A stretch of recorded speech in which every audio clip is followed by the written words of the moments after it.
Jungkook, তুমি কি আমাকে বলবে কতটা ভাগ্য নিয়ে জন্ম নিলে নেনার মতো হওয়া যায়? ওহে রূপবতী, মায়াবতী, তোমরা কিসের অহংকার দেখাও? আমি তো মনে করি এসব ভাগ্যবতীর কাছে তুচ্ছ।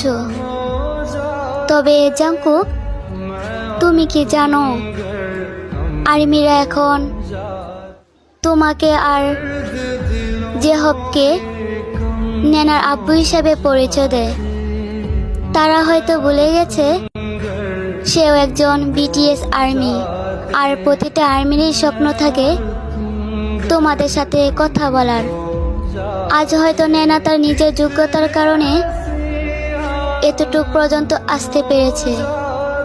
তবে আমার মনে হয় আজ যদি বাংলাদেশের কোনো আর্মির সাথে তোমাদের কোনো যোগাযোগ থাকতো, তাহলে হয়তো তাকে বাঁচতেই দিত না।